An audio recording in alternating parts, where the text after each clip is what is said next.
What's up, boys? So after this week's scouting report on Josh Brook, a lot of you requested a report on Cale Fleury. So you asked for it, and I do it, guys. I deliver. As always, we're gonna take a quick look at his profile. So he was a third-round pick in 2017, and one thing that I want to point out, in 2017, he was playing with a trashy team, Kootenay Ice. He finished the year with minus 61, and when you're playing with such a bad team, it can be really hard to produce.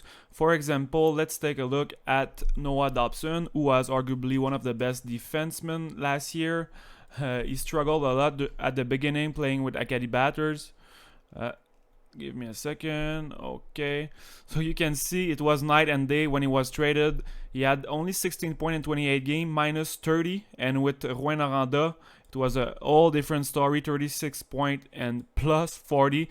So there goes to show the team you're playing with makes a huge difference in your stats. So I guess the moral of the story is be careful when you're evaluating a player that's playing on a very good team, because he could have an inflated stat, and the same goes for a player that's playing on bad team. Sometimes you could find a hidden gem on a very bad team. Last year, Fleury played in the AHL with the Laval Rocket.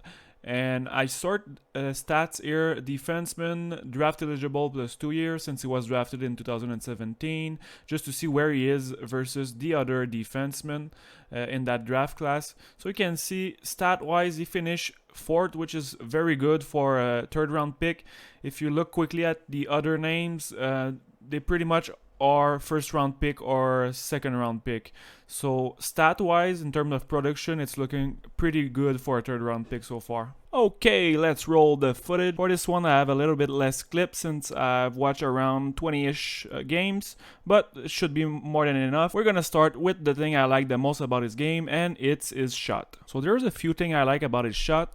The first thing would be that it's pretty heavy, so there's quite a bit of juice, mustard, whatever you call it. Remise pour Kyle, dans le coin gauche, Alex Kyle, tente de se trouver un peu d'ouverture à la ligne bleue. Fleury tire de loin, oh l'arrêt pour la marche, et ensuite à Fleury, tire à but! Il va perdre cette rondelle-là entre ses jambes-pierres, elle va virevolter derrière lui avant de se retrouver.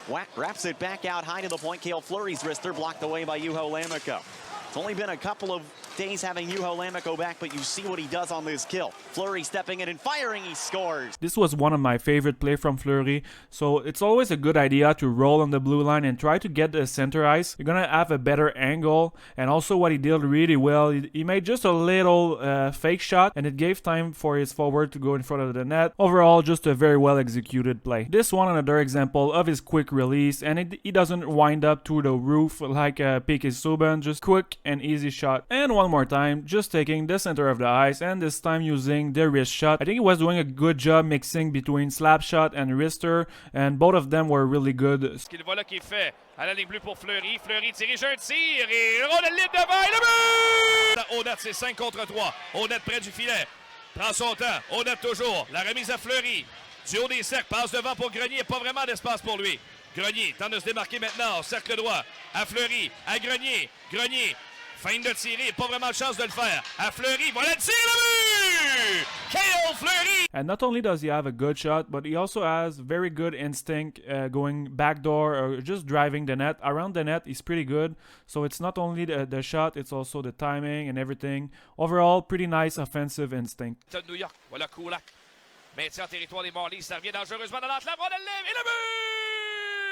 So after watching all those goals, you're probably saying to yourself, oh, we have another beast in the organization. But wait, it's not all positive for him. There's quite a few bad stuff, and I'm gonna highlight a few of them. And for me, there's maybe a little bit too much bad stuff. I didn't know he was that bad in his own zone, and he struggled a lot during the year. In this clip, he missed the first zone exit pass, then he's gonna lose the battle on the board, and after that, in front of the net, he has a nice chance to redeem himself. But again, he's gonna make another mistake, just an awful shift. One of the things that he's gonna need to work the most is his first pass in his zone. So when he's in his zone, if the other team are putting good pressure on him, he will often miss the first pass or try to rush the play, make a turnover.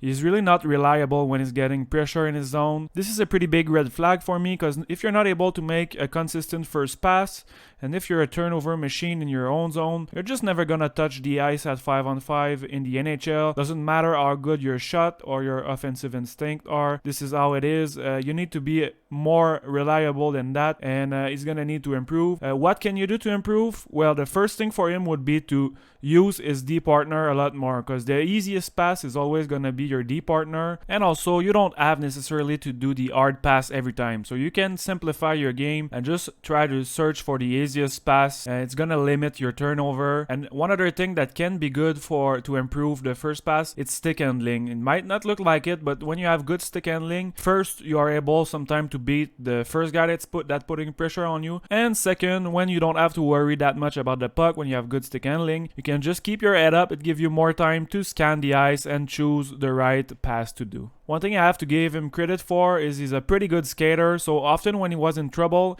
he just used his skating, and instead of going for a hard and long pass, first pass, he was just skating the puck by himself, and he was having a lot of success doing so. And so this, in a sense, was compensating a little bit for the lack of a good first pass, but still, it's something he's gonna have to work on. Il amène le disque en zone ennemie. Il y avait eu pendant un court instant, un homme de trop là, chez les Monsters. Passe devant le filet. Holzner. À la remorque derrière le filet pour Fleury. Il va revenir devant McNiven et amorce la contre-attaque. Fleury avec quelques bonnes enjambées. Amène la rondelle jusqu'en zone adverse. Fleury intervient à la ligne rouge du côté de Holzner. Retour sur la glace d'Antoine Waked.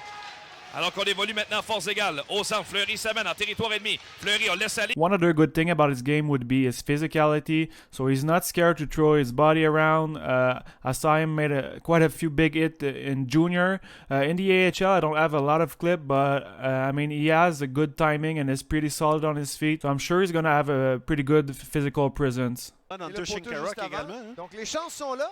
Et la double mise en échec au départ de ULA. He will have to be careful though, because sometimes he has a tendency to be overly aggressive trying to finish hits, and he's putting himself out of the play. And when I said that I think he was bad in his zone, there's a lot of little details that adds up, and I just sometimes cannot understand why he's doing that. So right now, if you look at this sequence, he's the one in front of the net, not doing anything. He's just out there mesmerized by the puck and eating popcorn, and of course screening his own goalie. I swear if I did that back in the day with one of my goaler, he would have killed me after the game. He ate it when I was in front of him, and I can't understand. I mean, you're pretty useless here. If you're just standing there and screening your goalie, what's the point? Just do something else. So in this clip, he's not screening his own goalie, so it's a better start. He's well positioned, he's at the right place, but wait, what is he gonna do? For some odd reason, he decided to go help in the corner, and everyone was perfectly positioned before that. So it was a 2v2 in the corner, the center was at the right place, and he decided to leave the slot, the high danger area. And there's a reason why it's called the high danger area. The corner, low danger. The slot, high danger. So I mean, it's pretty obvious where you should stay, and for some reason, a little brain fart again, and he decided to go in the corner, and he got caught. Yeah,